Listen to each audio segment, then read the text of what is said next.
উপদেষ্টা পরিষদের কিছু কিছু সদস্যের নিরপেক্ষতা নিয়ে প্রশ্ন উঠেছে এবং এক এক দল তাদের তালিকা, এক এক দল হতে আমরা তিনটা দলের কথা বলবো, কারণ এই মুহূর্তে আমাদের রাজনৈতিক আলোচনার কেন্দ্রে আছে এই তিনটা দল। তারা তাদের একটা তালিকা প্রধান উপদেষ্টার কাছে ধরিয়ে দিয়েছেন বলে শোনা যায়। কারণ দলগুলো বিতর্কিত উপদেষ্টার কথা বলেছেন, এটা আমরা জানতে পারি, কারণ তারা দেখা হওয়ার পর বেরিয়ে সেটা বলেছেন। কিন্তু খুব অবিশ্বাস্যভাবে আমরা একজন উপদেষ্টা জনাব ফাউজুল কবির খান, তার একটা স্টেটাসে তিনি একেবারে রীতিমতো কে কাকে বিতর্কিত মনে করে তালিকা দিয়েছেন এই ধরনের একটা স্টেটাস দিয়েছেন এবং তার কিছু বক্তব্য আছে। এখন তিনি এই বক্তব্যটা বা তার স্টেটাসটা আপাত দৃষ্টিতে খুব অবিশ্বাস্য মনে হয়, তার মতো একজন মানুষ এরকম একটা স্টেটাস দিয়েছেন। কিন্তু কেন দিয়েছেন বা আসলে এই নিরপেক্ষতা নিয়ে, উপদেষ্টাদের নিরপেক্ষতা নিয়ে সামনে কি বড় কোনো সংকট তৈরি হতে যাচ্ছে কিনা সেটা নিয়ে কথা বলতে চাই। আমরা একটু ব্যাকগ্রাউন্ডটা আলোচনা করি। কিছুদিন আগে হঠাৎ জানা গেল বিএনপি সন্ধ্যায় প্রধান উপদেষ্টার সাথে দেখা করবেন। তারা গেলেন এবং বেরিয়ে এসে তারা জানিয়েছেন যে বিতর্কিত উপদেষ্টাদের ব্যাপারে তারা বক্তব্য জানিয়েছেন এবং তাদেরকে সম্ভবত সরিয়ে ফেলার আহ্বান জানান তারা। যেটা হয়, বিএনপি কোনো প্রয়োজনে গেলেই এখন জামায়াত এবং এনসিপিকেও সাক্ষাৎ দিতে হয়। প্রধান উপদেষ্টা তারপর তাদেরকে সাক্ষাৎ দিলেন, জামায়াতও তাদের একটা তালিকার কথা বলেছেন এবং এনসিপিও বলেছে। আমরা বিএনপি এবং এনসিপির পাল্টাপাল্টি তালিকা আগে একবার শুনেছিলাম, মেয়র ইশরাক মেয়র হয়েছেন এই সিদ্ধান্ত ঘোষণার পর, তখন হয়েছিল। যাই হোক, সেই সিদ্ধান্ত এখন ভিন্নভাবে দেখা যাচ্ছে। যেন ফাউজুলের স্টেটাসটা আমি পড়ছি একটু পরে এবং তার ওই বক্তব্যের সাথে আমার স্পষ্ট কিছু দ্বিমত আছে, সেগুলোও বলতে চাই। খুবই অবিশ্বাস্যভাবে তিনি শেয়ার করে দিয়েছেন, সেটা হলো কিছু ইমেজ তিনি শেয়ার করেছেন। এখন এখানে যেখান থেকে নিয়েছেন এটা আমি আদৌ জানি না এটা কতটুকু রিলায়েবল, কারণ হচ্ছে আমি খুব মেইন স্ট্রিম কোনো মেজর মিডিয়ায় বা পত্রিকায় এটা আসলে দেখিনি। আমি একটু দেখি, খুব ইন্টারেস্টিং একটা ব্যাপার হচ্ছে বিএনপি তালিকাটা আছে এবং জামায়াত এবং এনসিপির তালিকার মধ্যে অবিশ্বাস্য মিল আছে। আমি বিএনপির তালিকার যেন ফাউজুল যেটা শেয়ার করেছেন, সেখানে বিএনপি বিরাগ ভাজন হয়েছেন কারার মধ্যে 3 জন। তিনি নিজে আছেন যেন ফাউজুল কবির খান, শেখ আব্দুর রশিদ মন্ত্রী পরিষদ সচিব, খোদাবক্স চৌধুরী প্রধান উপদেষ্টার বিশেষ সহকারী। খোদাবক্স চৌধুরী হচ্ছেন স্বরাষ্ট্র মন্ত্রণালয়ের বিশেষ সহকারী। জামায়াত যাদের ব্যাপারে সতর্ক করেছে, এখানে সতর্ক শব্দটা আছে, সেটা হলো সালেহউদ্দিন আহমেদ, ওয়াহিদুদ্দিন মাহমুদ, আসিফ নজরুল।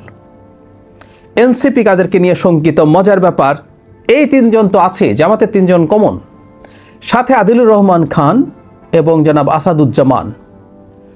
তাহলে অবিশ্বাস্যভাবে এনসিপি এবং জামাতের তালিকা মিলে গেল। এবং একটা প্রশ্ন একটু এভাবে করি, মানে বিএনপি যে 3 জনকে বলেছেন, বিএনপি ধারণা করে, আমি ধারণা করে বলছি, যে তারা যদি নিরপেক্ষ না হয়ে থাকেন, তারও আগে বলি এই তালিকা সঠিক কিনা আমি নিশ্চিত নই, ধরে নিলাম, আমরা সঠিক ধরে নিয়ে আলোচনা করি। যদি সেটা সঠিক হয়ে থাকে, জনাব ফাউজুল কবির খান যেহেতু শেয়ার করেছেন, তিনি এই সরকারের অংশ, এটা যৌক্তিকভাবে মনে করার কারণ আছে, তিনি আসলে জানেন যে কাদের কাদের ব্যাপারে কোন কোন দল কোন কোন কথা বলেছেন, তাই তিনি এটা দেয়াটাকে আমরা মোটামুটি বিশ্বাসও করতে পারি।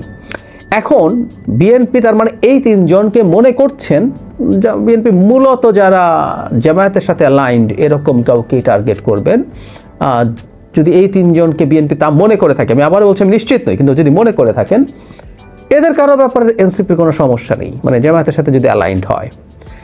জামায়াত যে 3 জন বলেছেন, এর মধ্যে 2 জনকে আমরা খুব ভালো মতো জানি। এই 2 জন সরাসরি জনাব মির্জা ফখরুল ইসলাম আলমগীরের বন্ধু, মানে ওনারা অর্থনীতি বিভাগে একই ব্যাচে সম্ভবত পড়াশোনা করেছেন। সুতরাং এটাকে খুব সহজেই ব্র্যান্ডিং করে দেওয়া যায়, খুব সহজেই ব্র্যান্ডিং করে দেওয়া যায়। এই 2 জন সাথে ডক্টর আসিফ নজরুলকে যুক্ত করা হয়েছে। মজার ব্যাপারে 3 জন আবার এনসিপির ক্ষেত্রেও আছে, তার মানে এনসিপিও বিএনপির পন্থী, যদি আমরা এভাবে বলি, যে উপদেষ্টা আছেন তাদেরকেই তারও শত্রু মনে করছেন।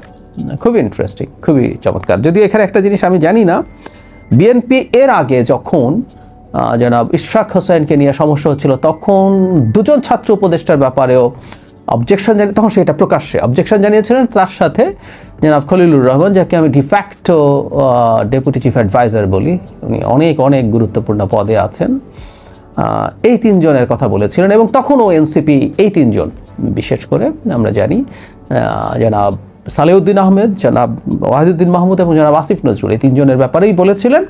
এখন দেখি সাথে আরও দুটো নাম যুক্ত হয়েছে। এই হচ্ছে মোটা দাগে তাদের ব্যাপার। এখন যারা ফজলুল কবির খান যে স্টেটাস দিয়েছেন, উনি একটা পথ বাতলে দিয়েছেন। এই পথটা সঠিক কিনা, এই পথ দিয়ে আসলে কি সব কিছু ঠিক করা যাবে কিনা, আমি সন্দিহান। আমি একটু স্টেটাসটা পড়ি। প্রধান উপদেষ্টার সাথে 3 রাজনৈতিক দলের বৈঠকে উপদেষ্টাদের নিরপেক্ষতা সম্পর্কে প্রশ্ন উঠেছে। একটি দলের তালিকায় আমার নামও আছে। মানে উনি খুব কনফিডেন্টলি বলছেন, উনি কখনো বলছেন না যে শোনা যাচ্ছে, জানা যাচ্ছে। উনি সরকারে আছেন, সম্ভবত তিনি জানেন। আত্মপক্ষ সমর্থনে শুধু এইটুকুই বলি যে আমি পক্ষপাত দুষ্ট চিন্তা করতে ও সিদ্ধান্ত গ্রহণে অভ্যস্ত নই। সবসময় কোনোরূপ অনুরাগ বিরাগের বশবর্তী না হয়ে সরকারের সিদ্ধান্ত নিয়েছি। তবু প্রশ্ন যেহেতু উঠেছে, এর নিষ্পত্তি করতে হবে। অন্তর্বর্তীকালীন সরকারের প্রধান উপদেষ্টা, উপদেষ্টাবৃন্দ, বিশেষ সহকারীবৃন্দ, চুক্তিভিত্তিক নিয়োজিত সকল কর্মকর্তাদের কেউই পরবর্তীতে নির্বাচিত সরকারের কোনো লাভজনক পদে কেউই অংশগ্রহণ করতে পারবে না। এই মর্মে একটা অধ্যাদেশ জারি করলে এই সমস্যার সুরাহা হতে পারে বলে আমি মনে করি। তবে শর্ত থাকে যে নির্বাচনের তফসিল ঘোষণার আগে যারা অন্তর্বর্তী সরকার থেকে পদত্যাগ করবেন তাদের ক্ষেত্রে উপরোক্ত বিধান প্রযোজ্য হবে না। মানে অ্যাপারেন্টলি কথাটা এইরকম, কেউ কেউ সরকারে বসে ওই সরকারের পারপাস সার্ভ করবে, সেই দল যদি, মানে ওই সরকার না, ওই দলের পারপাস সার্ভ করবে, ওই দল যদি সরকার গঠন করে তাহলে তার সরকারের কোনো পদে দিতে চান তারা। মানে ইনসেন্টিভ কি শুধু সেরকমই? মানে উনি যেটা বললেন, এটা যদি কার্যকর করা হয়, এটা কি অ্যালাইনমেন্ট নষ্ট করে দিতে পারবে বা পাল্টে দিতে পারবে? মানে আমি কোনো পদে যাওয়ার জন্যই কোনো দলকে কারচুপি করে, কোনো দলের প্রতি ফেভার করে, অন্যায়ভাবে কিছু করে তাকে নির্বাচনে জেতাতে চেষ্টা করব না। এটার সাথে শুধু ফিনান্সিয়াল বেনিফিট বা পদে যাওয়া জড়িত। আচ্ছা ঠিক আছে, আমি পদে যাব না, ফিনান্সিয়াল বেনিফিট তো পেতে পারি। আমি টাকা নেব, বিরাট টাকা নেব, আমার পদে যাওয়ার দরকার নেই। পদের লোভ সবার থাকে না, অনেকে পদে গিয়ে টাকা কামাতে চান। আমি টাকা নেব, বিরাট ডিল হবে দেশের বাইরে অন্য কোথাও, সেটার ভিত্তিতে হবে। পরামর্শ থাকলো কি না থাকলো, আই ডোন্ট কেয়ার। নাম্বার 2, আপনি অন্তত কিছু ধরলাম কেউ পদেও যাবেন না, টাকাও নেবেন না, তারপরও কি তিনি কোনো দলের হয়ে কাজ করতে পারেন না? যে আপনি ওদেরকে ভালো মেসেজ দিতে পারেন। আপনার তো আমি মনে করি পারেন, ফলোয়ারগুলোকে কাজে লাগান, খুব সম্ভব। আপনি কেন এদেরকে বিভ্রান্ত করেন? এবং আমি তাকে অ্যাপ্রিশিয়েট করলাম যে ইডিওলজিক্যাল প্রশ্নে তাদের বৃহত্তর লড়াইয়ের কৌশল বা অংশ হিসেবে এই অন্যায় কেউ করার চিন্তা করতে পারে। আমি বলছি না যে অভিযোগ করা হয়েছে, যাদের বিরুদ্ধে অভিযোগ করা হয়েছে তারা এরকম, কিন্তু এটা আসলে সমাধান না। কিন্তু আমি খুব অবাক হচ্ছি যে তিনি এটা কিভাবে প্রকাশ্যে কেন আনলেন। অনেকে স্পেকুলেট করে নানান কথা লিখতে পারে, কিন্তু একজন উপদেষ্টা এটা সামনে আনছেন, এটার মধ্যে কোনো না কোনো উদ্দেশ্য তো আছেই। তিনি চান যে এই তালিকাটা জনগণের সামনে যাক এবং কিছু ক্ষেত্রে এটা প্রকাশিত হোক, কথাবার্তা হোক, আলাপ আলোচনা হোক। বিশেষ করে তিনি, জনাব ফজলুলের কথা বলছি, তিনি এখন পর্যন্ত তার অধীনে যে মন্ত্রণালয়গুলো আছে সেগুলো মোটা দাগে তিনি ভালোই চালিয়েছেন, ওনার একটা সুনামও আছে। এখন তাকে বিএনপি তালিকায় রাখছে, এটাকে বিএনপির বিরুদ্ধে কোনো না কোনো রকমে একটা প্রোপাগ্যান্ডা বা বিএনপির বিরুদ্ধে একটা নেগেটিভ পারসেপশন তৈরির চেষ্টা। আমি আবারও বলছি, আমি নিশ্চিত নই বিএনপি এদের কথা বলেছেন কিনা, যদি ধরেও নেই, এটা অবশ্য শোনা যায়। আমি এটাও নিশ্চিত নই যে তিনি ছাত্র অবস্থায়, ছাত্র শিবিরের আগের যে সংগঠন ছাত্র সংঘ বা কিছু একটা, আই ফরগট, তার ছাত্র শিবির তো হয়েছে বাংলাদেশ হবার পর, পাকিস্তান আমলে যেটা ছিল, তিনি সেটার সদস্য ছিলেন। তিনি চিটাগংয়ে যখন পড়াশোনা করতেন, শুনি, আমি নিশ্চিত নই। কিন্তু আবারও বলছি, তিনি যেহেতু দক্ষ একজন উপদেষ্টা হিসেবে তার পরিচিতি আছে, বিএনপি তার বিরুদ্ধে দাঁড়াচ্ছে, তিনি কি এই ব্যাপারটাই সামনে নিয়ে আসতে চাইলেন? এরকম প্রশ্নগুলো আসলে আসতেই পারে, উঠতেই পারে। আর আমি একটা জিনিস মনে করি, তিনি যে পথ পাতলে দিয়েছেন এই পথটা খুব সঠিক পথ হবে বলে মনে হয় না। তার চাইতে রাদার সরকার, মানে প্রধান উপদেষ্টারই আসলে তলিয়ে দেখতে হবে। মানে ফিনান্সিয়াল বেনিফিট দেব না, পদে যাবে না, এসব না। কেউ কোনোভাবে, এটা সত্যিকার অর্থেই, এটা যে কেউ যে কোনো দলের জন্য যদি অন্যায়ভাবে কিছু করে, প্রধান উপদেষ্টার কাছে প্রচুর গোয়েন্দা রিপোর্ট পাওয়ার সুযোগ আছে এবং তার কাছে তথ্য আমাদের যে কারো চাইতে বেশি আছে, তার উচিত হবে, ইভেন কেউ বিএনপির দিকে যদি অ্যালাইন থাকে এবং তার হয়ে অন্যায় কোনো কিছু করার চেষ্টা করে, অন্য জামায়াত বা এনসিপি তো আছেই, যে কেউ যে কারো বিরুদ্ধে যদি ধরনের কোনো পদক্ষেপ নেওয়ার চেষ্টা করে তার বিরুদ্ধে অ্যাকশন নেওয়া দরকার এবং সতর্ক করা প্রাথমিকভাবে, অথবা পরিবর্তন করে ফেলা।